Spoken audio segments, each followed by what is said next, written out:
할렐루야.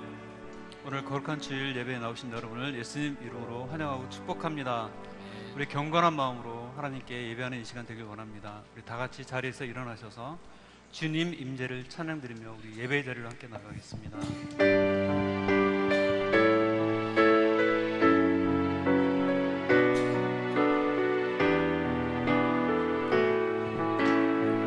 주님 임재를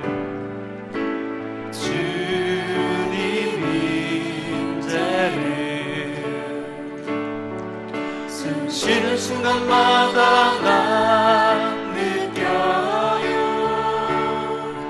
아침마다 해가 뜸을 아는 것처럼 나의 기도 들으심을 나는 아네. 주님 임재를 주님 임재를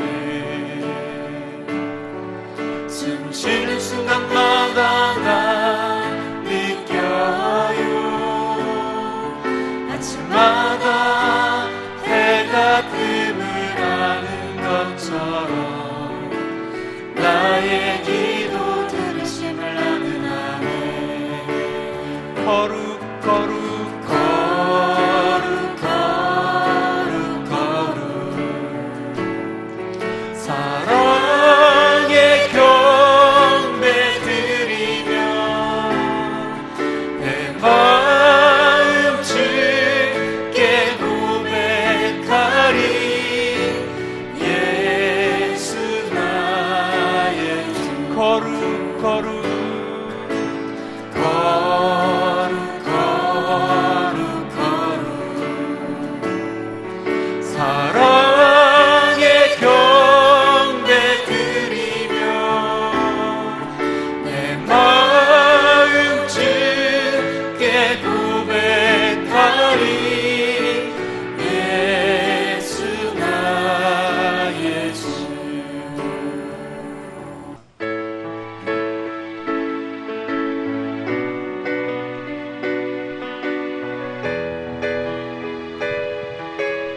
하나님은 우리의 하나님은 우리의 피난처가 되시며 환난 중에 우리의 힘과 도움이시라. 다시 한번 고백합니다. 하나님은 하나님은 우리의 피난처가 되시며 환난 중에 우리의 힘과 도움이시라. 너희는 가만히 있어. 너희는 가만히 있어.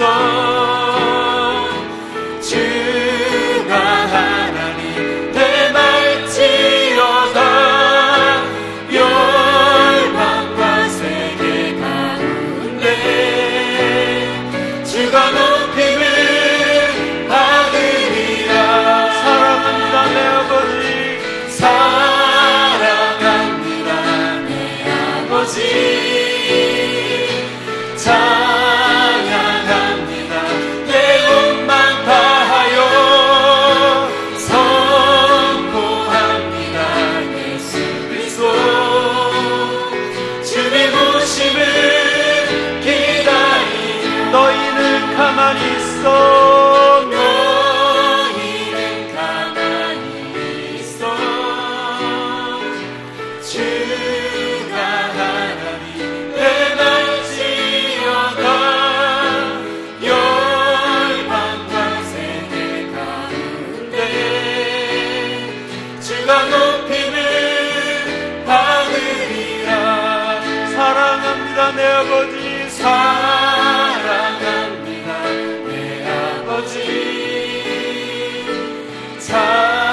찬양합니다 내 몸만 다하여. 선포합니다 예수 그리스도.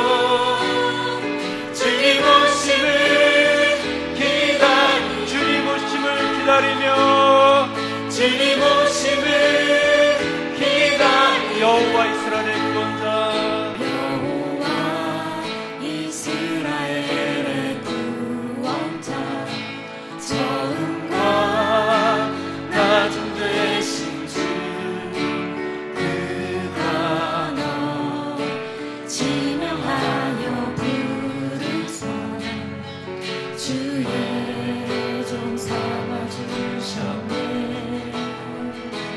너를 그의 손바닥에 새기사 결코 잊지 않으시리라.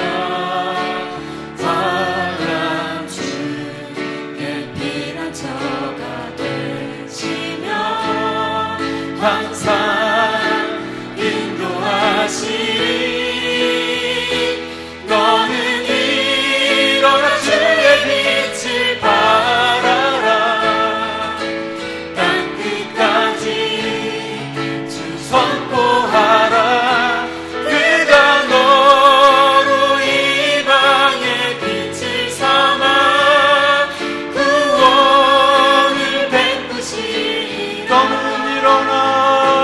너는 일어나 주의 빛을 발하라. 땅끝까지 주 선포하라. 그가 너로 이방의 빛을 삼아 구원을 베푸시리라. 구원을 베푸시리라. 다시 한번 구원을 베푸시리라. 구원을 베푸시리라.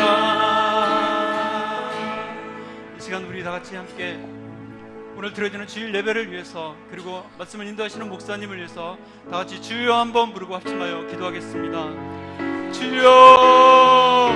거룩하신 하나님 아버지, 은혜를 감사합니다. 하나님, 오늘도 우리를 사랑하시고 하나님 주님 전으로 불러주시고 이 거룩한 날 주님 앞에 예배할 수 있도록 인도해 주셔서 감사합니다. 하나님 아버지, 정말 참으로 연약하고 부족한 저희들에게 하나님께서 큰 은혜를 내려주시옵시고 하나님 상한 우리 심령을 찾으며 하나님께 올려드리는 이 시간 될 수 있도록 성령 하나님 함께해 주시기를 간절히 바라고 원합니다. 하나님 아버지, 이 자리에 모인 많은 영혼들 하나님께서 한 영혼 한 영혼 만나주시고 하나님께서 살아계심 또한 하나님의 공의를 행하심을 하나님 이 시간 모두가 경험할 수 있는 그런 은혜의 시간이 될 수 있도록 성령님 함께하여 주시기를 간절히 바라고 원합니다. 말씀을 인도하시는 목사님께 힘 주시고 능력 주시고 성령 충만함 주시고 하나님의 입술을 통하여 증거되는 모든 말씀 가운데서 하나님 우리가 큰 은혜 받고 우리 삶이 하나님 새롭게 변화되는 그런 은혜가 하나님 이 예배를 통해서 충만하게 나타날 수 있도록 하나님께서 역사하여 주시옵소서. 참 좋으신 아버지 하나님 감사를 드립니다. 흩어졌던 저희들을 주님의 은혜의 보좌 앞으로 불러주시고 인도하신 아버지 하나님 감사합니다. 한 주간도 저희들 살아가면서 하나님의 말씀대로 순종하며 살지 못했던 것, 죄와 버타며 살아갔던 모든 연약함들, 믿음으로 반응하지 못했던 것들 이 시간 십자가 앞에 내려놓사오니 우리를 용서하여 주시고 주님의 거룩함을 아버지 하나 우리에게 부어주셔서 오늘도 주님의 말씀 가운데 온전히 세워지는 시간 되실 수 있도록 함께하여 주옵소서. 지난날에 대한 원망과 아픔을 가지고 살아가지 않게 하여 주시고 지난날 하나님께서 나와 함께 하셨던 그 은혜를 가지고 현재에 감사하고 충실하고 미래에 대한 소망과 기대감을 가지고 나아갈 수 있도록 은혜를 베풀어 주옵소서. 아침 저녁 쌀쌀한 날씨 가운데 하나님 우리의 건강을 지켜 주옵소서. 눈동자처럼 우리를 보호하여 주시는 아버지 하나님, 우리를 지키시되 정말 파수꾼을 세워주시고 우리가 가는 곳곳마다 그리스도의 흔적을 남길 수 있는 주님의 거룩한 백성들로 삼아 주옵소서. 오늘도 예배하는 자를 찾으시는 아버지 하나님, 오늘도 이 자리에 나온 모든 이들이 참되게 예배하는 자들 되게 하여 주시고 참되게 예배하며 나아갈 때에 위로부터 주시는 하나님의 놀라운 은혜와 능력이 부어지는 시간 될 수 있도록 함께하여 주옵소서. 오늘도 예배하는 각 심령 위에 하나님께서 함께하여 주시고 성령님 임재하여 주옵소서. 자들이 가지고 있는 모든 근심과 염려와 두려움과 섭섭함과 모든 갈등과 모든 문제들 나사렛 예수 그리스도의 이름으로 명하노니 떠나갈지어다. 하늘의 평강으로 임하여 주옵소서. 우리의 연약한 육신들을 위하여서도 기도합니다. 모든 고통과 아픔들은 떠나갈 것이며 더 이상 아버지 그 아픔 가운데 정말 발목 붙들리지 않을 수 있도록 우리의 삶을 축복하여 주옵소서. 진리가 너희를 자유케 하리라 말씀하셨사오니 진리가 오늘 이곳에 운행하고 역사하는 시간 되어지기를 원합니다. 진리로 인해서 다스림받는 시간이 되어지기를 소망하오니 강권적으로 역사하여 주셔서 이 공간 안에 있는 모든 이들이 주님이 우리 안에, 우리가 주님 안에 거하는 영적인 경험의 시간이 되어질 수 있도록 함께하여 주옵소서. 예배를 방해하는 모든 어둠의 영들은 떠나갈지어다. 참되게 예배할 수 있도록 우리와 함께하여 주옵소서. 모든 영광 홀로 받아주실 하나님 앞에 모든 영광을 올려드리오며 우리 구주 예수님의 이름으로 간절히 기도하옵나이다. 아멘. 오늘도 예배 가운데 오신 믿음의 교우들을 함께 축복했으면 좋겠습니다. 여러분의 손을 내밀어서 서로 얼굴을 바라보면서 함께 축복하기 원합니다. 평화, 하나님의 평강이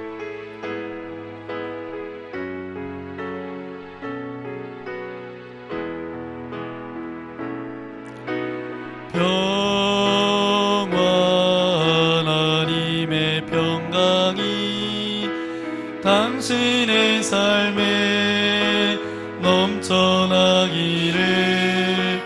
평화 하나님의 평강이 당신의 삶에 가득하기를 축복합니다. 우리 모자실 축복할까요? 기쁨 하나님의 기쁨이 당신의 삶에 넘쳐나기를. 기쁨 하나님의 기쁨이 당신의 삶에 가득하기를 축복합니다. 여러분의 두 손을 가슴에 얹고 소망 하나님의 소망. 나의 삶 속에 넘쳐나기를. 소망 하나님의 소망이 나의 삶 속에 가득하기를 축복합니다. 이곳에 불러주신 하나님께 영광의 박수 올려드리겠습니다. 오늘 우리에게 허락하신 하나님의 말씀 함께 찾아보기 원합니다. 신약성경 사도행전 4장 1절부터 22절까지인데 13절부터 22절까지만 그렇게 함께 교독하겠습니다. 13절 먼저 제가 읽겠습니다. 그들이 베드로와 요한이 담대하게 말함을 보고 그들을 본래 학문 없는 범인으로 알았다가 이상히 여기며 또 전에 예수와 함께 있던 줄도 알고 또 병나은 사람이 그들과 함께 서 있는 것을 보고 비난할 말이 없는지라. 명하여 공회에서 나가라 하고 서로 의논하여 이르되 이 사람들은 어떻게 할까? 그들로 말미암아 유명한 표적 나타난 것이 예루살렘에 사는 모든 사람에게 알려졌으니 우리도 부인할 수 없는지라. 이것이 민간에 더 퍼지지 못하게 그들을 위협하여 이후에는 이 이름으로 아무에게도 말게 하자 하고 그들을 불러 경고하여 도무지 예수의 이름으로 말하지도 말고 가르치지도 말라 하니. 베드로와 요한이 대답하여 이르되 하나님 앞에서 너희의 말을 듣는 것이 하나님의 말씀을 듣는 것보다 옳은가 판단하라. 우리는 보고 아니었다 하니. 관리들이 백성들 때문에 그들을 어떻게 처벌할지 방법을 찾지 못하고 다시 위협하여 놓아주었으니 이는 모든 사람이 그 된 일을 보고 하나님께 영광을 돌림이라. 이 표적으로 병나은 사람은 40여세나 되었더라. 아멘. 오늘 사도행전 강의 10번째 여러분과 함께 나누게 될 텐데 사도행전 4장 13절부터 22절까지 말씀을 가지고 믿음의 사람들은 세상과의 대결을 피할 수가 없습니다 라는 제목으로 말씀 함께 나누기 원합니다. 우리 제목을 우리 함께 고백해 볼까요? 시작. 믿음의 사람들은 세상과의 대결을 피할 수가 없습니다. 아멘. 여러분 성경을 읽어보면, 여러분 성경을 읽으시죠? 성경을 읽어보면 성경에 나오는 이야기 중에 통쾌한 이야기들이 굉장히 많이 있습니다. 그러면 그 통쾌한 이야기들 중에 여러분 어떤 이야기를 뽑으시겠어요? 어떤 분들은 출애굽의 이야기를 뽑으실 거예요. 당시에 최고의 나라였던, 권력을 가지고 있었던 이 애굽이라는 나라, 이 바로를 패퇴시키고 10가지 재앙으로 혼내준 다음에 홍해까지 갈라서 이제 출애굽 성공한 스토리의 이야기를 떠올릴지도 모르겠습니다. 어떤 분은 사무엘상 17장에 보니까 다윗과 골리앗의 이야기가 나오고 있어요. 그때 이 골리앗은 어떤 사람이었냐면 굉장히 장대했는데 2m 70 정도 되었어요. 그런 2m 70대는 장수가 칼과 방패를 가지고 왔는데 다윗은 뭘 가지고 나갔어요? 물맷돌 5개를 가지고 나아가서 처음 던졌던 그 돌에 골리앗이 쓰러지게 되죠. 단번에 거꾸로뜨렸던 그 사건, 굉장히 통쾌한 사건이었다 생각하시는 분도 계십니다.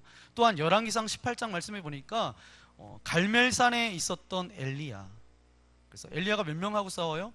아세라 선지자, 바알 선지자 850명하고 이제 엘리야가 그렇게 싸우는데, 그렇게 대적해서 850명은 다 죽고 하나님의 살아계심이 나타났던 그 통쾌한 사건들, 그리고 다니엘과 그 세 친구들, 뭐 여러 가지 꼽을 수 있는 사람이 굉장히 많습니다. 그런데 성경에 정말 통쾌한 이야기가 굉장히 많이 나오고 있는데, 이 모든 이야기의 공통점이 무엇일까요? 공통점은 대결, 그리고 감동적인 승리, 이렇게 말할 수가 있습니다. 이것이 바로 공통점이에요. 이 전체 이야기의 공통점은 믿음의 사람으로 가는 길이 넓은 길이 아니라 좁은 길이었는데, 그 길은 뭐예요? 대결했다라는 거예요. 대결로 끝난 것이 아니라, 그리고 결과는 어떤 결과를 맞았어요? 감동적인 승리를 맛보았다라는 것입니다. 여러분, 모든 신앙인들이 피할 수 없는 것이 있습니다. 그게 뭔지 아세요? 그것은 이 땅 가운데 대결을 피할 수 없다라는 거예요. 믿음을 가지고 있고 내가 신앙생활하는 사람들은 이 세상 가운데 살아가면서 이 대결을 피할 수 없다라는 거예요. 왜냐하면 세상이 우리가 가는 길을 그냥 가만히 내버려 두지를 않습니다. 하나님의 뜻을 추구하고 하나님께서 원하시는 말씀대로 그렇게 살아가고 천국을 바라보며 살아가다 보면 이 믿는 사람들의 살아가는 길이 녹록하지 않다라는 거예요. 가만히 내버려 두지 않는다라는 거예요. 더 정확하게 이야기하면 이런 이야기일 거예요. 우리가 세상이 가는 길을 따라갈 수 없기 때문입니다. 이 말은 우리가 세상을 미워한다라는 뜻이 아니에요. 하나님께서 이 세상을 사랑하셔서 하나밖에 없는 독생자 예수 그리스도를 우리에게 보내주셨어요. 하나님이 믿는 사람만 사랑하신 게 아니라 모든 세상 사람들을 사랑하셨어요. 그렇기 때문에 우리도 그 마음을 가지고 세상에 있는 모든 사람들을 사랑해야죠. 세상을 구원하기 위해서 열심히 기도도 해야 되고, 전도도 해야 되고, 커맨시 때 초청도 해야 되고, 여러 가지 사역을 감당해야 되죠. 왜요? 세상을 변화시켜야 되기 때문에. 나에게 맡겨진 자리에서 열심히 일하면서 그렇게 살아가는 것도 멋진데, 그러나 그렇게 해서 절대적으로 우리가 세상을 따라갈 수는 없습니다. 저는 저와 여러분을 이렇게 정의할 수 있을 것 같아요. 저와 여러분은 세상을 변화시킬 사람이지 세상을 따라가는 사람은 아니에요. 세상의 유행과 풍속을 넉넉히 따라갈 수는 없습니다. 세상이 그렇게 가니까 남들도 그렇게 가고, 남들도 그렇게 가니까 나도 그렇게 간다. 그렇게 따라갈 수 없다라는 거예요. 여러분, 다시 한번 여러분에게 말씀드리지만, 믿음의 사람들은 세상과의 대결을 피할 수 있어요, 없어요? 왜 이렇게 자신이 없어지셨어요? 피할 수 없다라는 거예요. 이 대결을 일컬어서 어떤 이들은 이렇게 이야기할 수 있어요. 그것이 핍박과 조롱이었다. 어떤 이는 이게 너무도 외롭고 좁은 길이다. 어떤 거는 정말 거룩한 갈등, 또 성화되어지는 삶이다. 어떤 이들은 이것을 이렇게 부릅니다. 예수 그리스도를 증거하는 삶. 어떻게 부르든 간에 우리가 믿음을 가지고 있고 신앙을 가지고 있는 사람이라면, 하나님의 사람이라면 세상과의 대결을 피할 수 있어요, 없어요? 더 자신이 없었어요. 왜 이렇게 되셨죠? 네. 세상과의 대결을 피할 수 없다라는 거예요. 세상의 잣대로 보면 이렇게 이야기할 거예요. 세상은 그냥 이 정도면 됐지, 이렇게 하면 되지. 그런 상황 속에서도 육신의 욕망과 죄의 본성과 싸우면서 갈등하고 늘 우리가 거룩해지기를 애쓰고 밤을 새워 울며 괴로워하면서 우리가 하나님 앞에 이렇게 묻잖아요. 하나님, 제가 어떻게 하면 좋겠습니까? 하나님, 제가 어떻게 살아가면 좋겠습니까? 여러분, 그런 기도해 본 일이 없는 사람이라면 여러분에게 단호하게 말씀드립니다. 여러분은 신앙의 길을 걸어가지 않았어요. 내 삶을 통해서 주님을 증거하기 위해서 사람들의 따가운 시선과 정말 창피함과 이것을 무릅쓰고 어색함을 무릅쓰고 전도하고 그렇게 해본 일이 없다라면 여러분은 한 번도 신앙의 길을 걸어가 본 분들이 아니시라는 거예요. 여러분에게 질문해 볼게요. 여러분 정말 하나님의 사람이십니까? 여러분 정말 그리스도의 사람이신가요? 여러분 정말 신앙의 사람이십니까? 제가 여러분에게 묻는 까닭이 있어요. 오늘 나누려고 하는 말씀은 그냥 구경꾼처럼 와서 그냥 듣고 오늘도 이래저래 말씀하셨구나, 그냥 그런 분들에게는 나누고 싶지 않습니다. 정말 이 말씀을 붙들고 나갈 사람들과 하고 나누고 싶어요. 그래서 여러분에게 먼저 제가 질문한 거예요. 정말 하나님의 사람이신지, 정말 신앙인인지, 정말 그리스도인인지. 그러면 하나님의 사람이라면 절대 그 세상의 대결 앞에서 피할 수 있다고요, 없다고요? 없어요. 세상의 대결과 피할 수 없다고 이야기하니까 여러분 마음 가운데 두려우세요? 네, 두려워하시는 분이 계실지 모르겠습니다. 아, 내가 세상 사는 것도 힘든데 믿음으로 사는 것도 그렇게 녹록하지 않다고 하면 어떻게 살아가지? 뭐 그렇게 포기해야 될 그런 문제가 아닙니다. 여러분, 성경에 나오는 그런 신앙의 선배들의 이야기를 들어보세요. 그리고 우리보다 먼저 앞서서 신앙생활했던 분들의 이야기를 들어보면 그분들의 삶 가운데 세상과의 대결을 피할 수 있었어요, 없었어요? 피할 수 없는 것은 당연한 거였어요. 그런데 피하지 않았는데 그 사람들의 결과는 어떻죠? 감동적인 승리를 맛보았다는 거예요. 여러분, 이 사실을 믿으십니까? 그럼 우리도 그렇게 살아갈 수 있을까요, 없을까요? 네, 계속 이게 자신이 없으신데 왜 그러신지 모르겠어요. 그럼 자, 어떻게 우리가 싸워서 이길 수 있을까? 어떻게 우리가 싸워서 이런 감동적인 승리를 맛볼 수 있을까? 오늘 성경의 베드로와 요한의 모습을 통해서 우리가 그 삶을 닮아가면 돼요. 그들이 정말 세상과의 대결을 피할 수 없었던 삶인데 그들은 어떤 삶을 살았을까? 우리 첫 번째 우리 함께 고백하기 원합니다. 믿음의 사람은 생각보다 훨씬 더 세상에게 두려움을 주는 존재입니다. 아멘. 믿음의 사람들은 어떻다고요? 생각보다 훨씬 더 세상에게 두려움을 주는 존재라는 거예요. 오늘 말씀을 읽어보니까 세상이 우리에게 대해서 얼만큼 겁먹고 있는지를 우리에게 말씀해주고 있어요. 베드로와 요한 출신이 어디예요? 갈릴리 출신입니다. 직업은 뭐죠? 어부였어요. 그야말로 당시에 태어나서 그 갈릴리 지역에 있는 그 어부, 수많은 어부 중에 한 사람이었을 거예요. 어떤 저에게 영향력이거나 다른 사람에게 어떤 무언가 일으킬 만한 그런 인생이 아니었습니다. 그냥 갈릴리에 수없이 많았던 어부 중에 한 사람이 누구였냐면 베드로와 요한이었어요. 그럼에도 불구하고 오늘 성경에 보니까 두 사람을 좀 다루기 위해서 어떤 일이 벌어집니다. 어떤 일이 벌어지냐 하면 오늘 읽지 않았지만 5절, 6절 말씀 우리 함께 읽겠습니다. 이튿날 관리들과 장로들과 서기관들이 예루살렘에 모였는데 대제사장 안나스와 가야바와 요한과 알렉산더와 및 대제사장의 문중이 다 참여하여. 아멘. 오늘날 이야기로 하면 국회가 소집됐다라는 거예요. 사내들인 공의회가 열렸다라는 거예요. 그러니까 그 당시로 말하면 국회죠. 72명의 전국에서 뛰어난 그런 리더들이 다 소집돼서 모였습니다. 그 자리에 모인 사람들이 몇 명이 누구인가 아주 자세하게 6절에 기록하고 있는데 대제사장 안나스, 가야바, 요한, 알렉산더와 및 대제사장의 문중이 다 참여했다라는 거예요. 그 당시에 세상 최고의 권력가들입니다. 소위 당시에 내노라 하는 사람들이 다 모였다라는 거예요.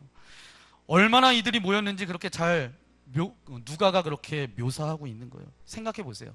두 사람을 어찌해 보려고 몇 명이 모였다고요?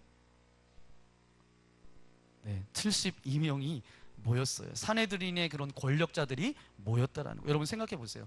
72명의 최고의 권력자 앞에 누가 서 있어요 지금? 네, 오늘 말씀을 가지고 여러분이 상상해서 서 계셔야 돼요. 사내들인 공회에 72명이 모였는데 베드로하고 요한이 거기 서 있는데 여러분 거기에 서 보세요. 72명 앞에 서면 여러분 어떠실 것 같아요? 네, 아무 생각 없으신가요? 제가 지금의 목사가 되기까지 이제 자격 무슨 과정 이런 심사를 했어요. 심사를 받으러 이제 어떤 이제 룸에 이제 자격 심사위원, 뭐 성품 뭐 이런 분이 계셨어요. 12분이 앉아 계셨는데 문을 똑똑하고 제가 들어갔어요. 제 마음이 어땠을까요? 거기 앉아 계신 12분은요, 목사님들도 계셨고 장로님들도 계셨는데 뭔가 질문해서 난처하게 하려고 그렇게 작정한 분들이에요. 그러면 제가 마음 편하게 담대하게 서 있을 수 있었을까요? 그렇지 않아요. 어떤 질문을 할까? 뭐 이제 마음이 심장이 콩닥콩닥 뛰면서 그랬겠죠. 그러면 베드로, 요한 생각해 보세요. 72명 앞에 서 있어요. 어땠을까요? 네, 말씀 안 하시고 끄떡끄떡 하시니까 그런 마음이었을 거예요. 분명히. 그런데 지금 이 상황이 여러분이 베드로와 요한이 그렇게 겁먹고 두려움 가운데 있는 상황이었겠다 그렇게 생각하지만 아닙니다. 반대였어요. 베드로와 요한이 겁먹은 상황이 아니라 이 세상의 권력자들이 베드로와 요한 때문에 겁먹은 상황이에요. 아니, 겁을 먹었으면 왜 그렇게 떼거지로 몰려왔겠어요? 그냥 몇 명만 오면 되겠지. 너무나 겁먹었기 때문에 세상에 그것도 권력 있는 내노라는 사람들이 72명이 다 모였다라는 거예요. 겁을 먹어도 한참 먹었다라는 거죠. 여러분에게 분명히 말하지만 여러분이 꼭 아셔야 될 한 가지가 있습니다. 우리가 생각하는 것보다 우리는 훨씬 더 세상에게 두려움을 주는 존재예요. 그럼 믿으세요? 내가 이렇게 연약한데. 아니에요. 저와 여러분은 세상이 생각하는 것보다 세상에 두려움을 주는 존재입니다. 여러분, 세상 사람들을 보면 잘 믿는 크리스천들, 그리스도인들을 바라보면서 그들이 갖는 마음은 어떤 마음인지 아세요? 두려움이에요. 경외감이에요. 그 사람 잘 믿는 이야, 저 사람 잘 믿는 사람이야. 그 말 속에, 그 표정 속에 뭐예요? 두려움과 경외감으로 가득 차 있다라는 거예요. 그냥 내가 코 닦아주면서 키웠던 딸인데 그 딸이 어느덧 예수님을 잘 믿는 신앙생활을 하고 있어요. 그럼 믿지 않는 아버지는 이 딸에 대한 두려움이 있어요. 함부로 할 것 같은 아내라 할지라도 그 아내가 매일매일 기도하기 시작하면 남편은 떨기 시작합니다. 왜요? 믿는 사람은 정말 세상 가운데 두려움을 줄 수밖에 없다라는 거예요. 그렇기 때문에 절대로 여러분 자신 없어 하지 마세요. 어차피 내가 싸우는 거 아니에요. 여러분이 스스로 싸우는 게 아니에요. 누가 싸워요? 주님이 싸우세요. 그렇죠. 왜 우리가 그러면 두려워합니까? 왜 자신 없어해요? 그냥 담대하게 나아가면 돼요. 누가 싸워주기 때문에? 주님이 싸워주시기 때문에 자신 있게 말하고 선포하며 나아가면 돼요. 그럼 우리가 힘과 능력을 가지고 이 땅 가운데 살아갈 수 있습니다. 왜요? 내 힘으로 하는 것이 아니니까. 이게 굉장히 중요한 거예요. 그러면 믿는 사람들은 세상과의 대결을 피할 수가 없는데 두 번째 우리 함께 고백했으면 좋겠습니다. 두 번째 우리 함께 고백하겠습니다. 확신을 가지고 담대하게 대결하십시오. 어떻게요? 확신을 가지고 담대하게. 오늘 13절, 14절 말씀 우리 다시 한번 읽도록 하겠습니다. 그들이 베드로와 요한이 담대하게 말함을 보고 그들은 본래 학문 없는 범인으로 알았다가 이상히 여기며 또 전에 예수와 함께 있던 줄도 알고 또 병이 나은 사람이 그들과 함께 서 있는 것을 보고 비난할 말이 없는지라. 아멘. 오늘 말씀을 보세요. 베드로와 요한에 대해서 당시 최고 권력을 가지고 있었던 이들이 놀란 것은 뭐냐 하면 그들이 본래 학문이 없는 범인으로 알았다가, 이 얘기는 뭐냐 하면 본래 배운 것이 없는 보잘것 없는 사람인 것 같았는데 그야말로 교육이라고는 받아본 사람이 없는 사람인 줄 알았는데, 그런데 그들의 입에서 기탄 없이 줄줄 나왔던 것은 뭐예요? 하나님의 살아계심, 예수님에 대한 그런 증거들이 입술 가운데서 줄줄줄 나왔다는 거예요. 그러니까 그 권력자들이 그것을 듣고 놀랐다라는 거예요.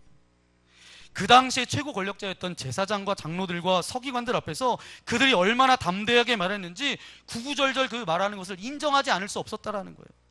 더군다나 그 말하는 것 가운데 확신도 있었대요. 그리고 엄청난 능력도 나타났다라는 거예요. 그들의 말을 받아들이지 않을 수 없었다라는 거예요.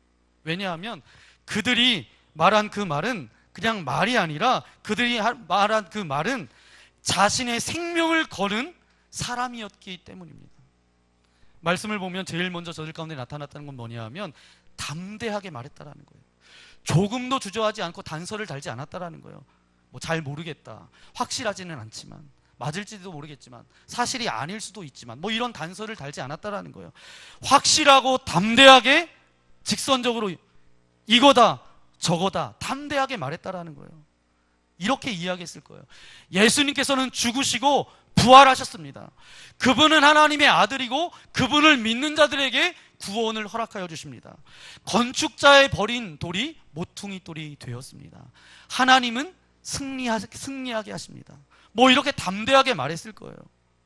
바로 이렇게 담대하게 말할 때 우리는 세상을 이기게 될 줄 믿습니다. 저는 이것을 일컬어서 신학이 있는 성도라고 그렇게 말씀드리고 싶어요. 여러분, 신학 이러니까 굉장히 어렵다, 뭐 어려운 거 아닌가 이렇게 말씀하시는데, 신학이 있는 성도, 우리가 알고 있는 그런 학문을 말하는 게 아니에요. 신학이라는 것은 뭐냐 하면 화면에 보면 영적 체험 플러스 확신이 있는 것이 신학이 있는 성도예요. 확신 플러스 정리된 논리가 있는 사람이 신학이 있는 성도입니다. 신학은 띠올로지예요. 띠올로지는 이 두 단어가 합성되어 있는데, 데오스, 하나님, 로고스, 말씀, 이 두 가지가 합성되어서 띠올로지입니다. 그러니까 그것이 바로 신학이에요. 그러니까 신학이 있는 성도, 그것을 이야기할 때 신학은 지식이 아니라 지혜입니다. 여러분, 지혜라고 할 때는 여기 두 가지예요. 첫 번째는 뭐냐 하면, 지혜는 어떤 정보를 다루는 것이 아니라 잘잘못을 다루는 거예요.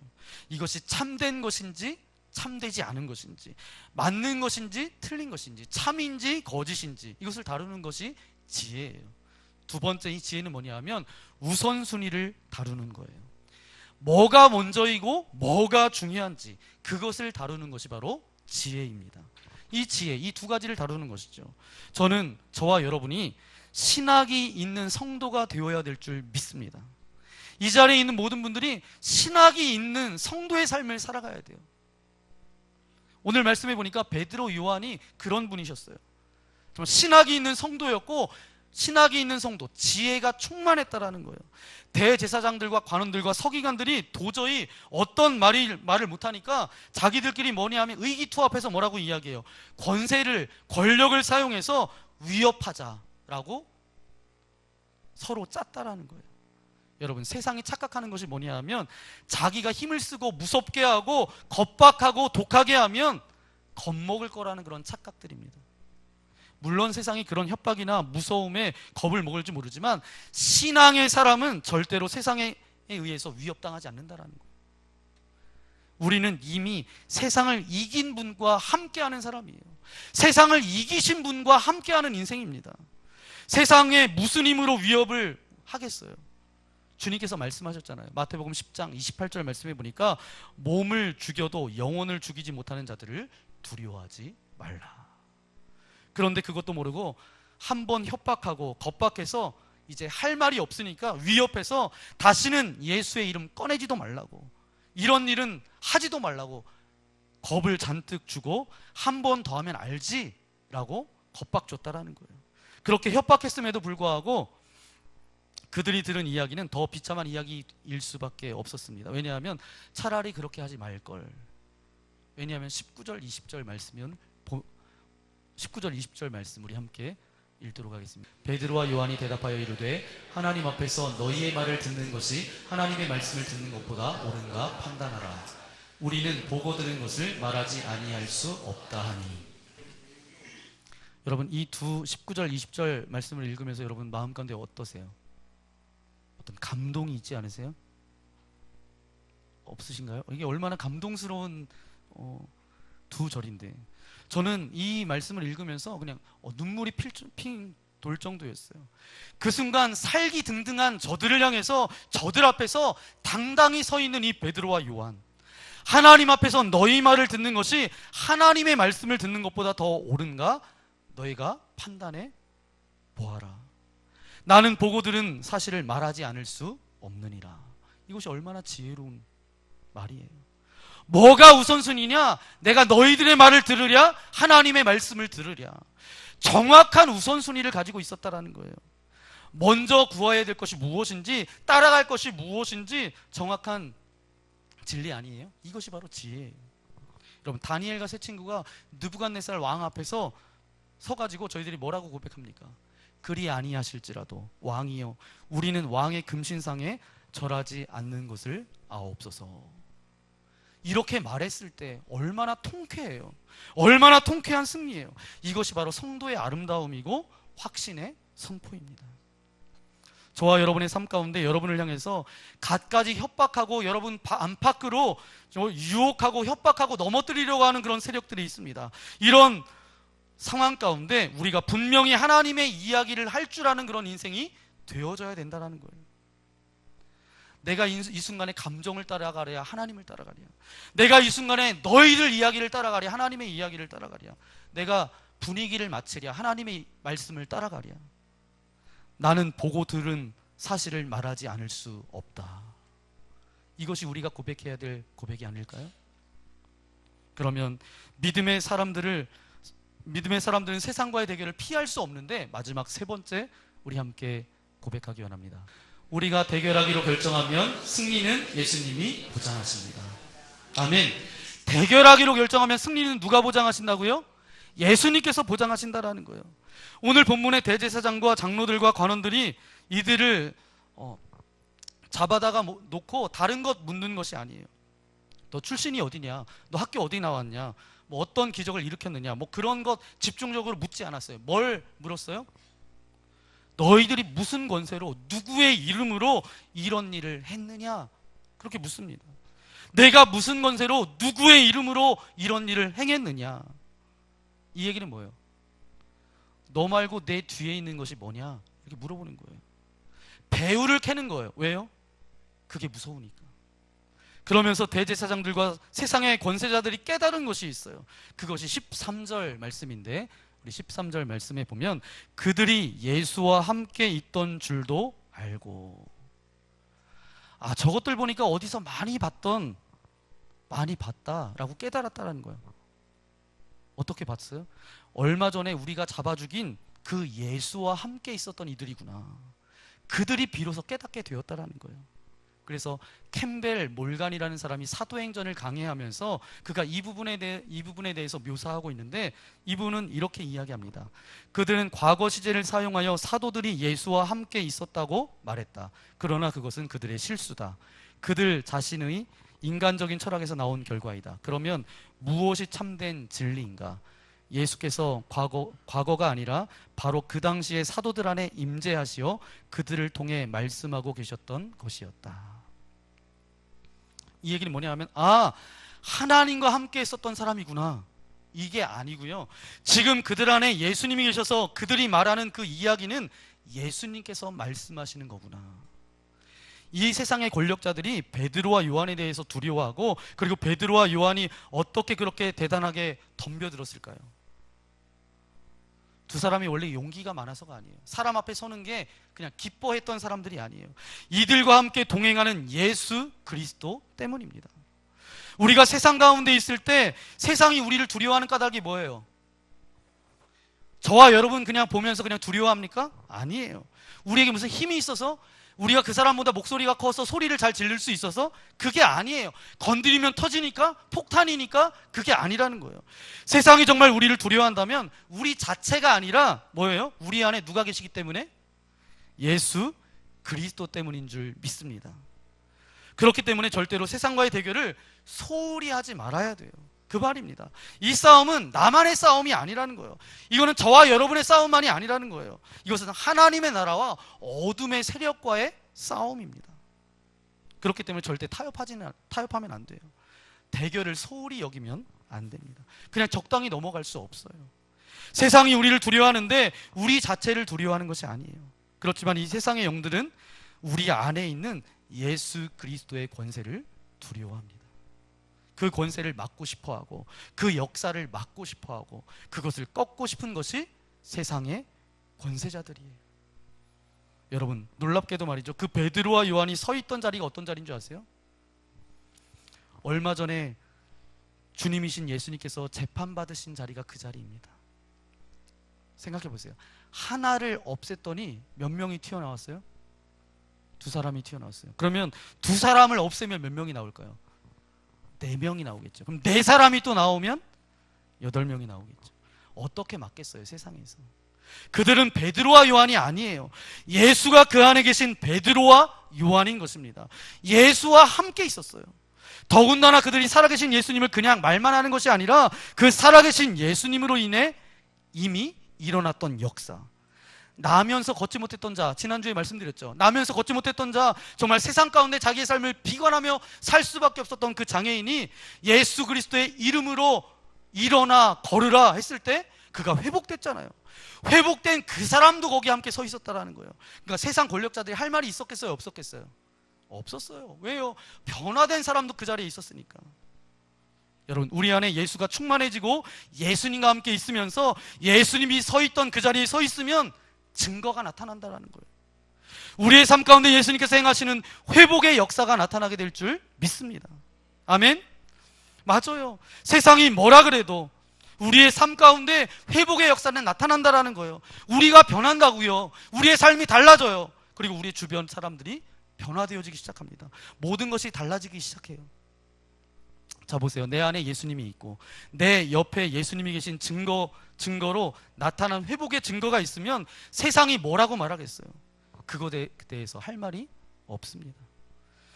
우린 그런 기적과 회복의 이야기를 가지고 있는 사람인 줄 믿으시기 바랍니다. 그러면 세상이 감당할 수 있겠어요? 없겠어요? 없어요.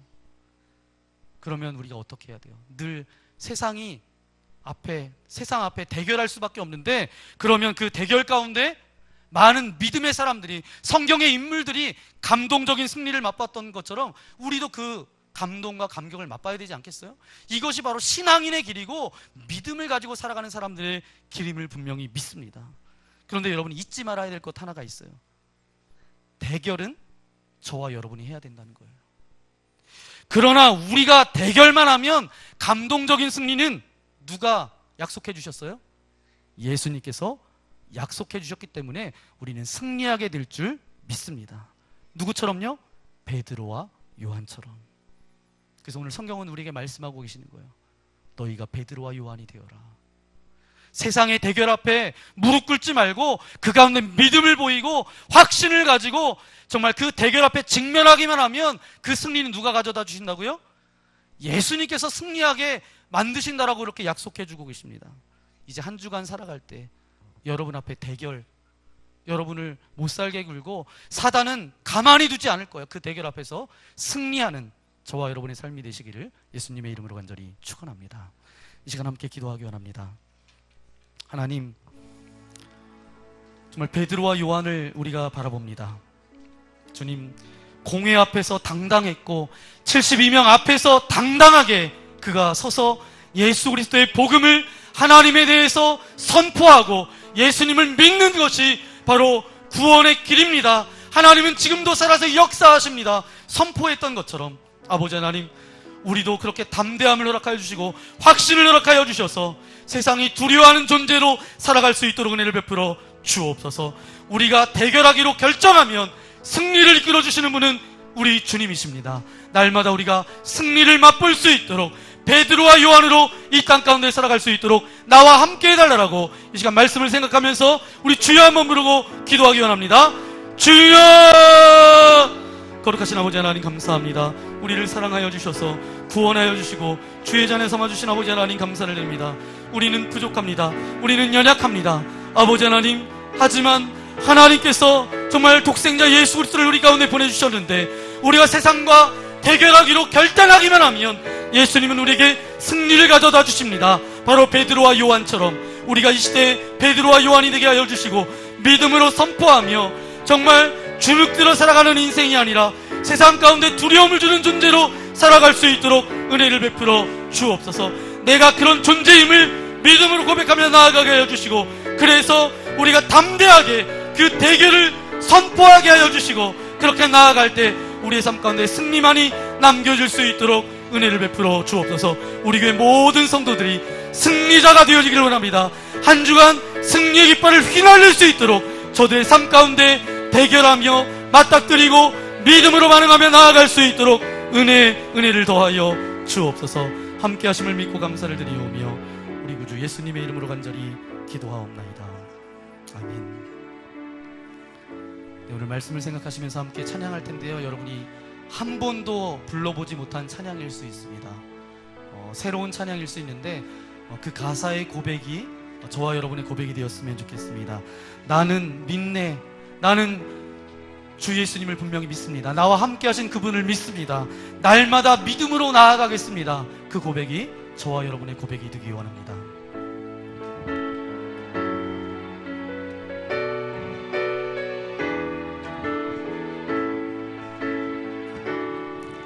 내게 허락하신 시련을 통해 나의 믿음 더욱 강하게 자라나고 험한 산과 골짜기 지나는 동안 주께 더 가까이 나를 이끄시네. 내가 겪는 시험이 어렵고 힘들고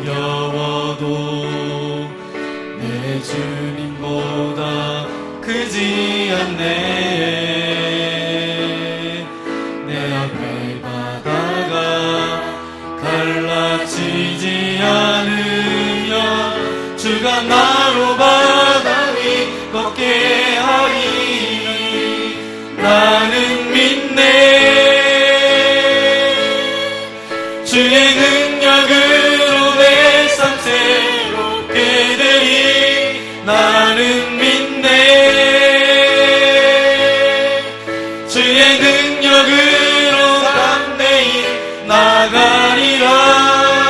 주와 함께 싸워 승리하리라. 날마다 믿음으로 난 살아가리. 다 함께 일어나서 다시 한번 찬양하기 원합니다. 내게 허락하신 시련을 통해 나의 믿음 더욱 강하게 자라나고 험한 산과 골짜기 지나는 동안 주께 더 가까이 나를 이끄시네. 내가 겪는 시험이 어렵고 힘겨워도 내 주님보다 크지 않네. 내 앞에 바다가 갈라지지 않으면 주가 나로 바다 위 걷게 하리. 나는 믿네. 나는 믿네.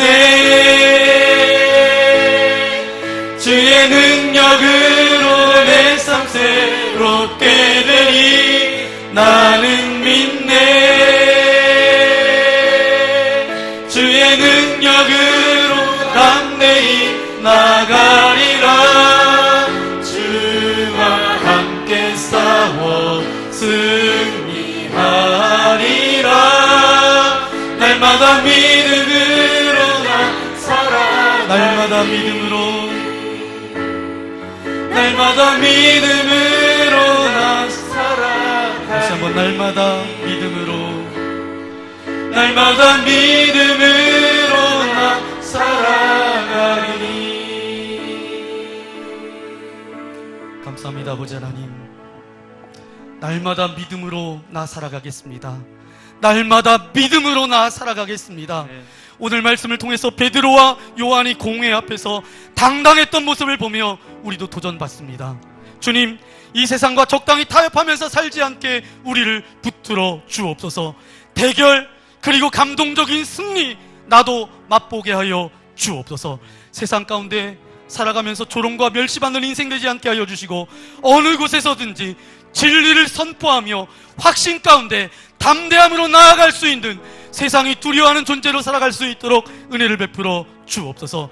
세상과의 그 대결 피할 수 없습니다. 아버지 하나님, 그 대결을 결단하고 직면하게 하여 주시고 그 약속대로 우리를 승리케 인도하여 주시는 그 하나님의 승리를 맛볼 수 있도록 하나님 은혜를 베풀어 주옵소서. 아멘. 우리 가운데 순간순간 찾아오는 두려움과 염려와 근심과 걱정들이 다 떠나가게 하여 주시고, 아멘. 대결 앞에 나 믿음으로 선포하며 살아가겠습니다. 나 믿음으로 살겠습니다. 나아갈 때에 하나님 승리의 기쁨을, 감격을 맛볼 수 있도록 우리의 삶을 인도하여 주옵소서. 네. 오늘도 예배를 드리며 귀한 물질을 주님 앞에 올려드립니다. 단순한 물질이 아니라, 돈이 아니라 주님을 향한 마음이고 우리의 삶의 고백이오니 흠양하여 받아주시고 복 있는 자리에 날마다 설 수 있도록, 그래서 시냇가에 심겨진 나무처럼 철을 따라 열매를 맺는 하나님의 영적인 축복을 누릴 수 있도록 은혜를 베풀어 주옵소서.